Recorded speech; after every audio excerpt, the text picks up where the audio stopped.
I'm Teresa Coraggio, and this is Third Paradigm. Today, I'm going to be responding to Robert Malone's interview with Aubrey Marcus called A Pandemic Postmortum.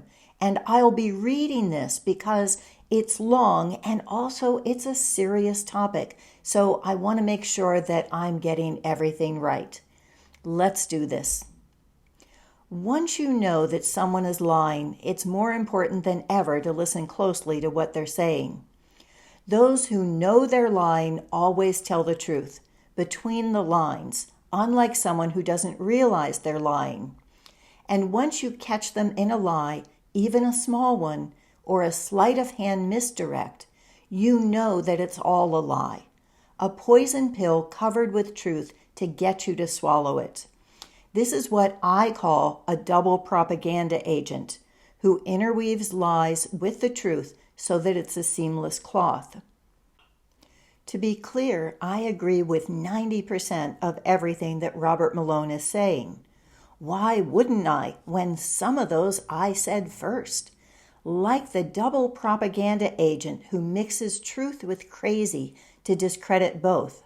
I linked to that in my first episode on Malone, although he changes the term to chaos agent in his interview. Or the ivermectin ad that uses y'all to make fun of Appalachians. He changes that to Southerners. This isn't a personal vendetta for me. What's at stake is whether the last 3 years of suffering and loss will be for naught, with the same deadly game accelerated under different players. This is the psy-ops within the psy-ops, the agenda that has been planned since the beginning when they knew that deaths, injuries, and birth decline would become too obvious to ignore. Malone has had a career in bioweapons disguised as vaccines, which follows in his father's footsteps of making weapons of war. His July 2021 CV, which I link in the Substack, gives 17 pages of dense small font credentials. Here's one line from his CV. Put the WHO and Norwegian government philanthropic leadership in touch with Pentagon leadership to expedite the Merck Ebola vaccination trials. Malone is making introductions between the World Health Organization and the Norwegian government, the one that just colluded with Biden in blowing up the Nord Streams. And then there's the philanthropic leadership that reeks of Margaret Anna Alice's philanthropaths. And he's introducing them to his buddies at the Pentagon. What part of the deep state is he not in? Some examples of his oversight experience include HIV, influenza, seasonal and pandemic, plague, anthrax, Ebola, Zika, and engineered pathogens. If you've read The Real Anthony Fauci, this should make your skin crawl. Half of Kennedy's book is about the deadly fraud that linked HIV and AIDS to move massive funding under Fauci and kill off gay men with AZT. Kennedy's penultimate chapter, Hyping Phony Epidemics, Crying Wolf, includes subsections on swine flu, bird flu, Zika, and dengue. It ends with a macabre doodle from Fauci's June 2021 email dump that depicts a March Madness of pandemic pics. From the original 16, the championship is between coronavirus and Ebola. It's signed and circled Tony F. and dated March 11th, 2020. The last chapter is called Germ Games, Genesis of the Biosecurity State. These are the engineered pathogens that Malone mentions last. Read his CV for yourself. Since he lives at his business farm breeding $30,000 Lusitano foals for discerning buyers, invest in the magic, his address is public information, while the rest is publicly available on the internet and should be publicly known. My conviction is that Malone moved into his father-in-law's expertise as a spook in common lingo for an intelligence operative specializing in psy-ops. I don't have any insider information as definitive evidence to make this claim. If I did, it would be a security leak and punishable by years of imprisonment. I have only his own words and my own head. This week, Meryl Nass posted an interview of Robert Malone with this intro. Robert Malone interview with Aubrey Marcus. You can't really believe this guy is controlled opposition when he not only tells the truth, but has a terrific bead on what the heck is going on. This is the Robert I know. I've dropped out of the Malone watch, but I ended up listening to this 2+ hour interview a few times to make sure I had it right. I think it's his most important interview for revealing what the plan is now. It's not directed towards anti-vaxxers, but for those in the mainstream who are realizing something's wrong and are looking for someone to fix them. In essence, the resistance movement was a stepping stone for Malone to have credibility and be their spokesperson after the pro-vaxxers started taking them seriously. That's when the story needs to be in official hands. So let's examine the trail of breadcrumbs. Aubrey begins by saying that things seem to be softening. The pro-narrative voices aren't as strident, and the vehemence of the anti-side, from my perspective, he says, they seem to be losing energy. They're starting to get fatigued in fighting a battle that ultimately is unwinnable. He compares this to the Empire versus the Resistance, who need to fly into the Death Star. From Lies My Government Told Me, Aubrey asks what the one lie is that would open people's eyes. Robert says the Twitter drop on Fauci. You cannot overestimate the lack of morality of the people promoting these narratives. There are no boundaries, there are no guardrails. They will say or do anything. Everything that any conspiracy theorist has ever said is being proven in real time. Aubrey continues, they're squirmy. They'll be a chameleon, an ethereal, ephemeral ghost. Robert likes that metaphor and refers to the 4th Army psy-ops division of Fort Bragg as the Ghost Army, and says the ghost in the machine is a definitive part of the 5th generation warfare. You never know who the opponent is, who the antagonist is. It destroys the fabric of society because you never know who you can trust. Aubrey brings up empire and says, there's a little bit of empire in all of us. It's a virus that's infected all of us to some degree, but some people are hosts for this kind of parasitic mentality. Robert finds that analogy interesting and puts this on a spectrum, starting with psychopaths who biologically lack empathy from the time they're born. He says, we all have it in our souls. We all have the risk of malignant narcissism, which we've glorified. There are those who assert there was no virus. There are those who assert that from the get-go, this was a depopulation agenda. And if one does not buy into that, then you're defined as controlled opposition for the other side. Now enter the disruptors, the chaos agents, from one side or the other, operating as if they're from the other side. So they are true infiltrators who will mix truth with crazy. So to analyze that, Malone gives 2 examples of thinking that he considers crazy. 1, that there was no virus, and 2, that there is a depopulation agenda. He claims that not agreeing with either of those makes people call him controlled opposition.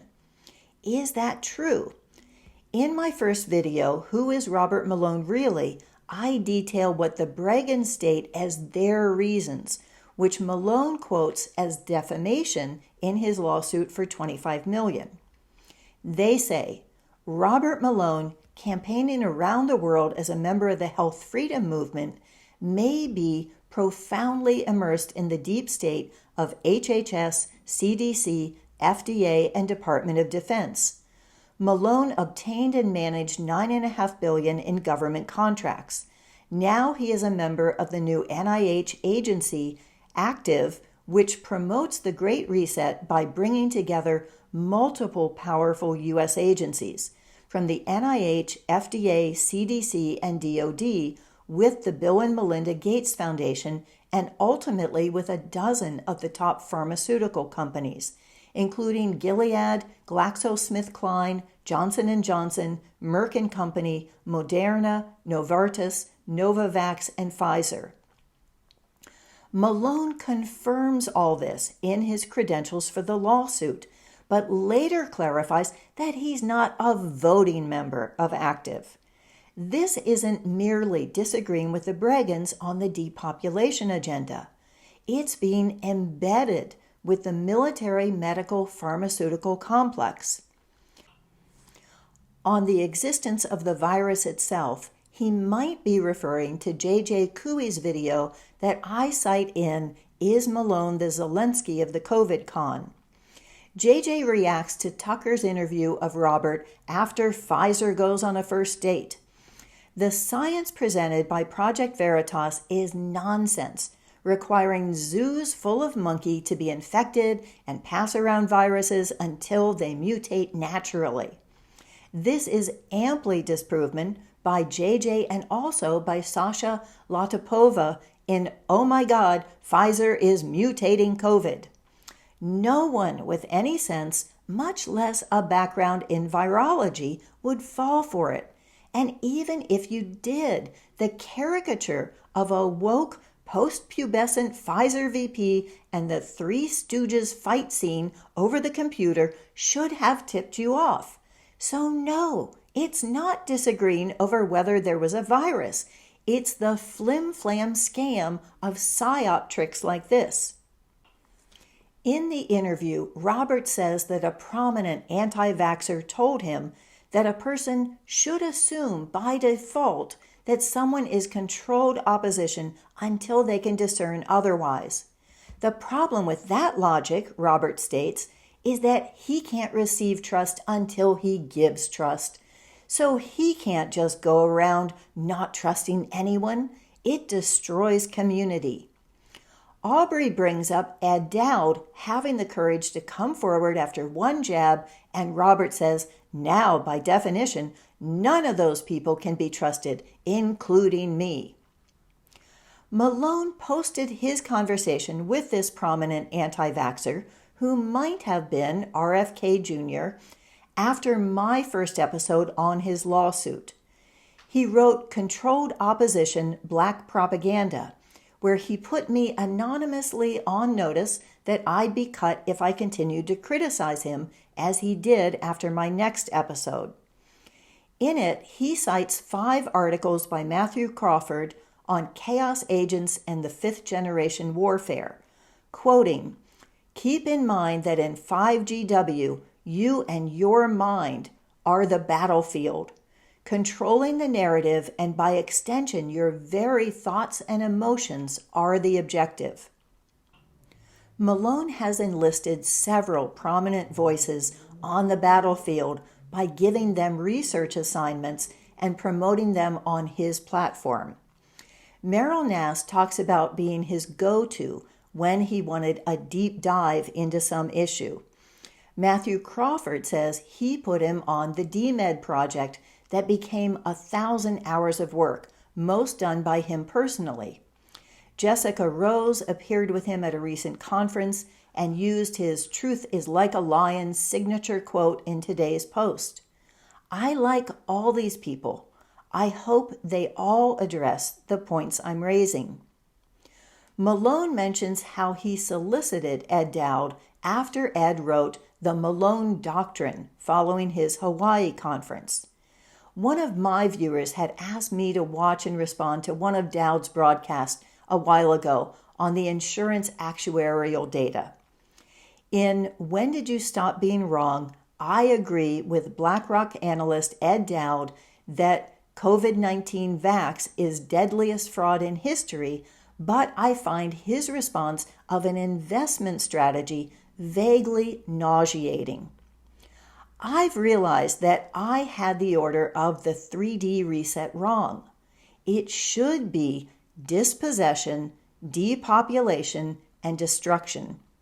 It started with prying homes and small businesses out of the clenched fingers of their owners by forcing them to shut down. Small landlords stopped getting rent during moratoriums. This cascaded into debt up to $100,000 among business owners who had to choose between losing their leases and equipment or borrowing.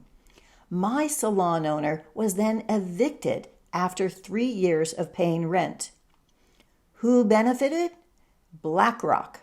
They're out to scoop up the next wave now that variable rates are through the roof. So Dowd has no respect to lose from me. After Aubrey talks about empire, Robert brings up the Christian communities that haven't fallen for what Desmond terms mass formation or hypnosis. They wouldn't call what we're up against the face of empire, Robert says. They'd call it the face of evil, which has a name, the devil, whether a metaphor or a thing. This is more than just empire. This is true evil.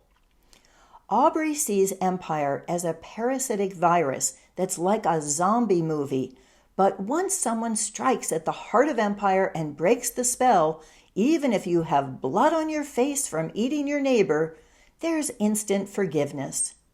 Maybe not for the puppet masters.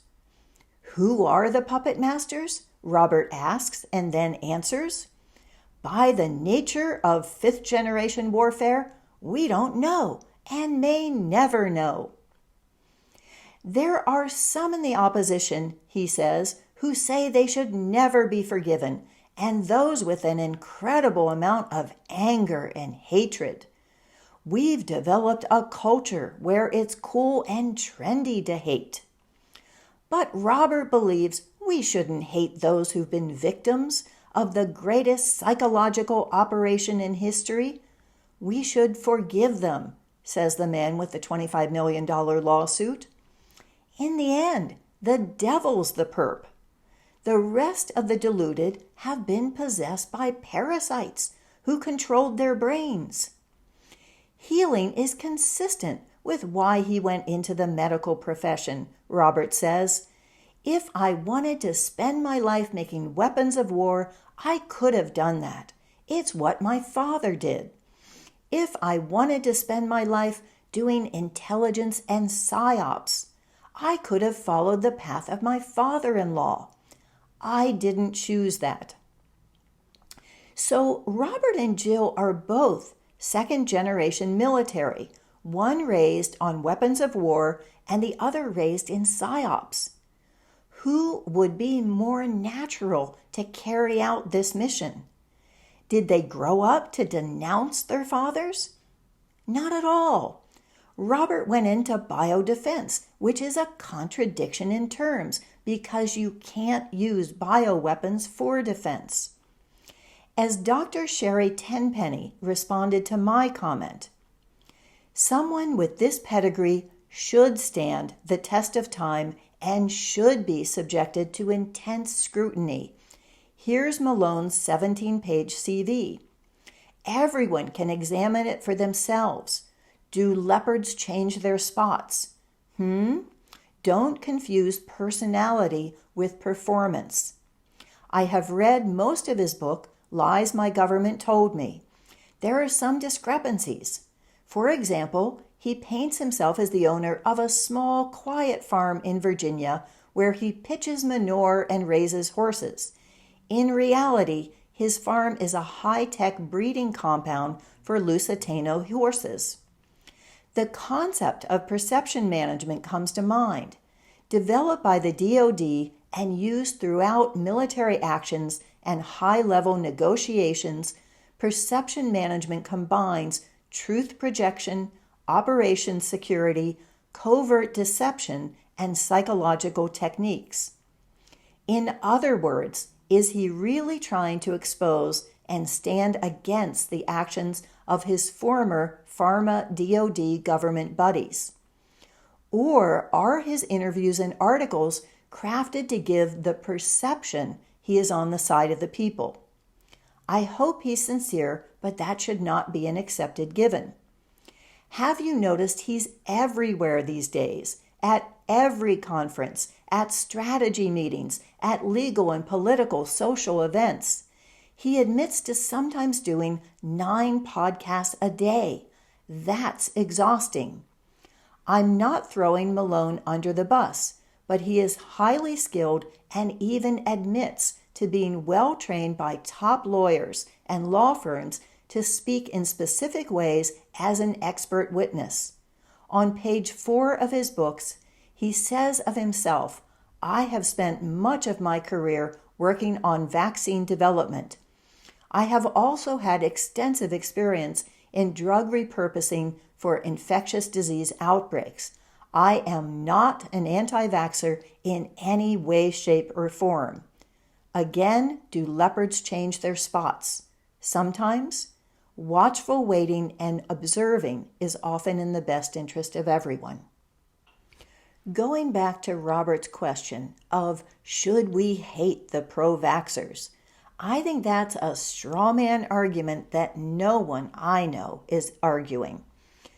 When someone has already paid the price because they or someone they love has been injured, is chronically sick, or has even died, the last thing they have left is believing it was the luck of the draw, a genetic fluke, it couldn't have been otherwise. They need to believe it wasn't something they did or that was done to them with their consent. Tragedies just happen.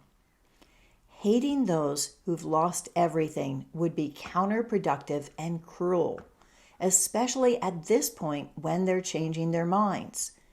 In taking this position, Malone is throwing anti-vaxxers under the bus. He's positioning them as angry and vengeful. He's also making this into a supernatural battle against the devil, a trend I've noticed with others recently, and I'll be commenting in my next episode on Naomi Wolf's Have the Ancient Gods Returned? I think that this is convenient, to say the least. In 5th generation warfare, Robert continues, military may be civilians, but civilians can also choose to be military. We can all be warriors, a la Carlos Castaneda, instead of victims. Against who? Well, not against other pro-vaxxers. Not against the puppet masters, because that's just a conspiracy. How about against whoever is disrupting the opposition and calling them controlled? Aubrey talks about how the deplatforming of one anti-vaxxer stopped abruptly when he became radicalized and stopped believing viruses exist. Robert then brings up the aggressive editing of Wikipedia on himself and Pierre Corey and others. WikiSpooks, he says, tracks who does all that Wikipedia editing, and it's a senior editor who seems to work 24/7 and has been found to be tied to MI5. He continues, I find it intriguing that there are those who show signs of being chaos agents, disruptors, who put out strong material, and there are no edits. On my first episode, Ann Gibbons, the fine cartoonist who puts out Ann Can't Stand It, wrote, a quick note to say I watched your video, Teresa, and thought it was excellent. Looking forward to reading this post and checking out the links. I've followed Dr. Peter Bregan for many years and think the world of him and his wife Ginger. As you say, they've stood up to defend people against big pharma and government policies that are beyond harmful. Your take on this sounds right to me, and I appreciate your delving into this disturbing can of worms. Malone reprints Ann's cartoons in his Friday Funnies and Sunday Strip, so I replied, I'm relieved to hear you say that, Ann. The first version I posted of the video included a segment of me worrying that I'd outed my friend who does WikiSpooks, when I'd posted his name and email with his permission in response to Robert posting that WikiSpooks, which he consulted often, had been scrubbed from the internet. I hadn't heard back from my friend since, after he told me Robert had gotten in touch and asked how he could help. In looking back, I noticed your note at the time saying it must make my friend feel good that someone like Robert would be consulting and relying on his database. That was my thought then too. But after reading Robert talk about his deep state connections, I started wondering why he'd really look at a crowdsourced compendium of deep state secrets on his former friends. Being censored and deplatformed is street cred in the resistance. Not being censored is suspicious. If the CIA is controlling social media, as we know, why wouldn't they be using this? The WikiSpooks bio of Malone is squeaky clean. Since it's back on the internet, the last 13 edits of his page have been done by Liaton 9000, who is the co-host of Rounding the Earth with Matthew Crawford and the administrator of the related Campfire Wiki on COVID's deep state connections, and that's from WikiSpooks. So let's go back to the interview and look at when Aubrey catches Robert in a lie. Robert's COVID story began when his ex-CIA colleague calls from Wuhan to tell him about the virus on January 4th, 2020. By the first week in February, Jill has published a Kindle book on what to do about it. Robert's then one of the first 100 people to catch COVID by the end of February. By March, Amazon refuses to allow Jill to update the third edition, citing violation of community standards. This is his "we're not in Kansas anymore" moment. But his wake-up call comes from a Canadian doctor whose office has since been stormed by the police and his computer trashed. He was forced to go to ground and doesn't want his name disclosed. He phoned Robert and they talked late into a Saturday night, telling him how they were deleting any adverse events that the physician entered and using ice cream to entice children. He was pleading with him to intervene with the regulatory authorities. Aubrey then interrupts and says, "You mean enticing children with ice cream to get the vaccine? But this is..." Robert says, "This is early."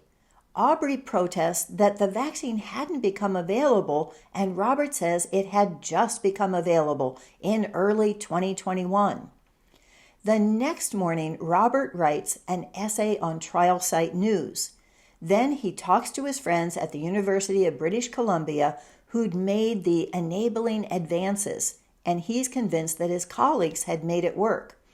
They must be acting in good faith. They're good people. They're not evil intrinsically. Aubrey goes back to the timeline and asks if this is when he gets the first vaccine. He's still suffering from long COVID, he states, with no energy.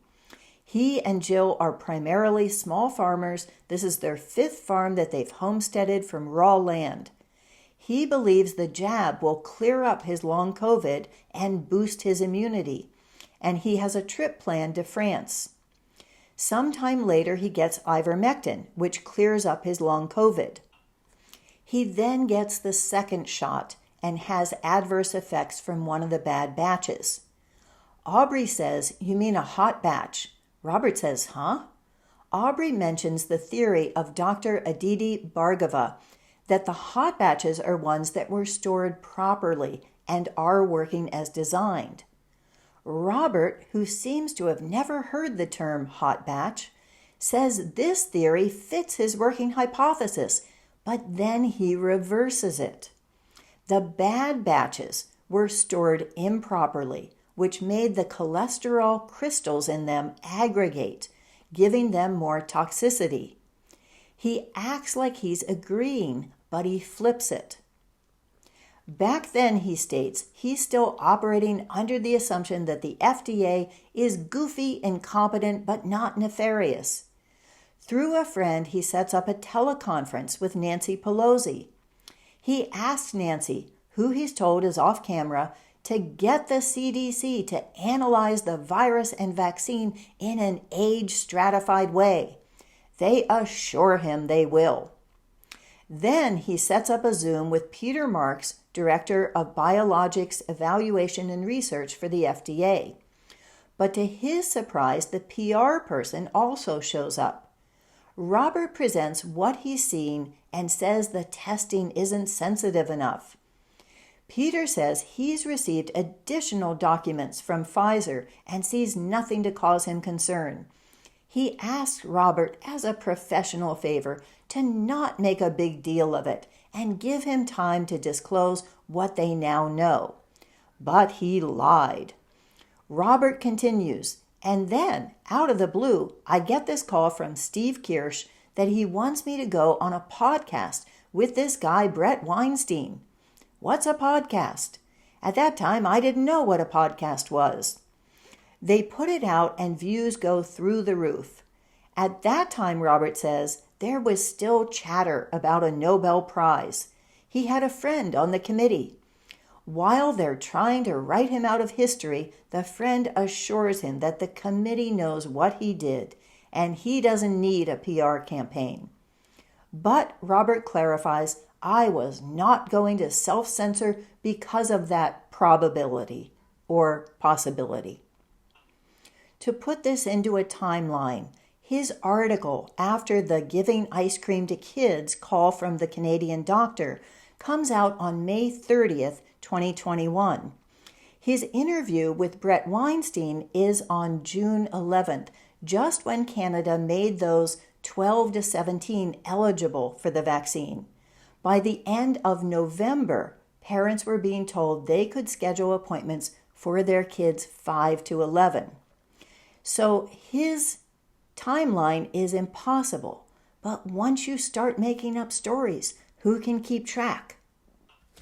To conclude, who are the innocents infected by the empire virus versus the villains? He positions the FDA prior to this vaccine as having incompetence and bungling. They didn't pay enough, so they didn't get the best, had foreign medical students whose first language wasn't English, but it wasn't corrupt. Innocent. Pro-vaxxers, NIH, CDC, bioweapon contractors, WHO, mRNA vaccines, all innocent. Someone posted a quote from Twitter that said, people who don't believe in vaccines are by far the most gullible people on earth. We have all the science that shows they work, but they still deny it. If I'm ever in a position to influence people, anti-vaxxers would definitely be the easiest to manipulate to gain notoriety. Dr. Robert Malone, August 19th, 2019. Who are the guilty? Fauci, Pfizer, China, and the devil. Are you satisfied with that as the outcome of the last 3 years? Special thanks to Sage Hannah, whose comment in reply to mine I'll post on the Substack. And you can also find all 3 of the previous Robert Malone episodes on my Substack. To follow this up, I'm going to suggest We Need to Agree that talks about Ed Dowd, and also The Reality Puzzle and the Propaganda Playbook that talks about double propaganda agents. Thank you.